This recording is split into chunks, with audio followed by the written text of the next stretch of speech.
जी दोनों के इतना गोली मारम कि ये दोनों की प्रेम कहानी खत्म कर दे।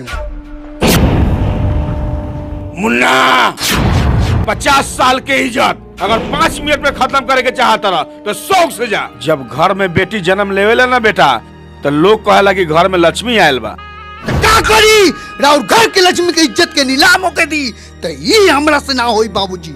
होइली बंदूक सारा के सारा गोली हमरा सीना में उतार दी, लेकिन हमरा जीते हुए वो दोनों को कबू एक होके ना दे, ताकि घर के इज्जत के लतिया के गेल बाऊ।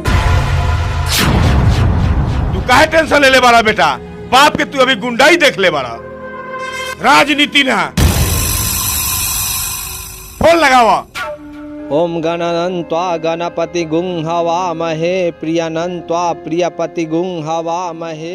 ओम मंगलम भगवान विष्णु मंगलम गरुड़ध्वज मंगलम पूर्णिकाक्षाय मंगलाय तनोहरि। हम अग्नि के साक्षी मान के अपना जिंदगी के अहम हिस्सा बनाओ तानी। खुश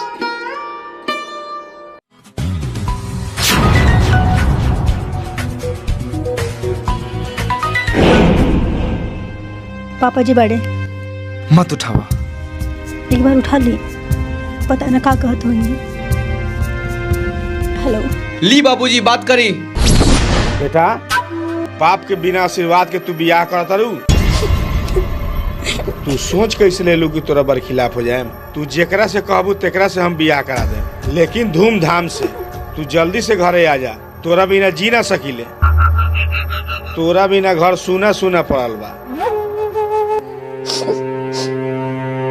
का कहला सर?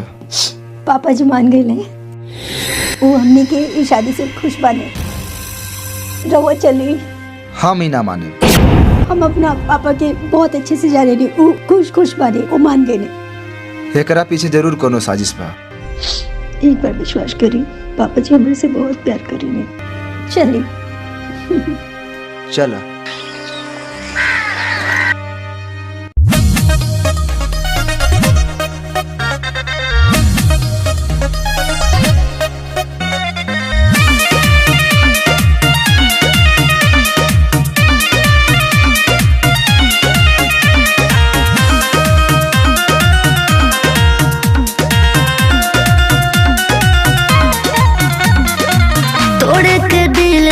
जाम न लगावा, हमरा के बेवफा के नाम न लगावा।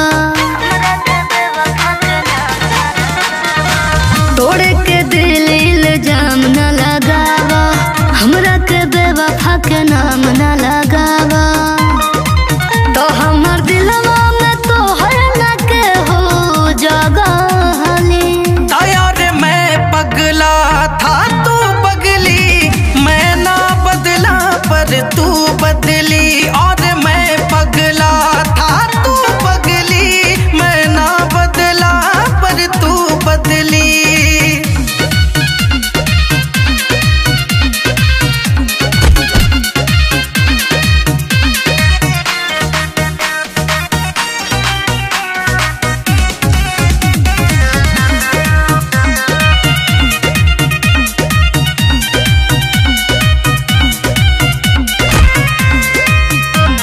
हम थे तेरे तुम हुए ना हमारे, दिल जानता दिन है कैसे गुजारे। मेरे धड़कन की हर सांस में तेरा एहसास है। दूर होके भी मुझसे सनम तू मेरे पास है। तू कहो तो सनम हम तो हर कसम ली। यार मैं पगला था तू पगली, मैं ना बदला पर तू बदली। और मैं पगला था तू पगली, मैं ना बदला पर तू बदली।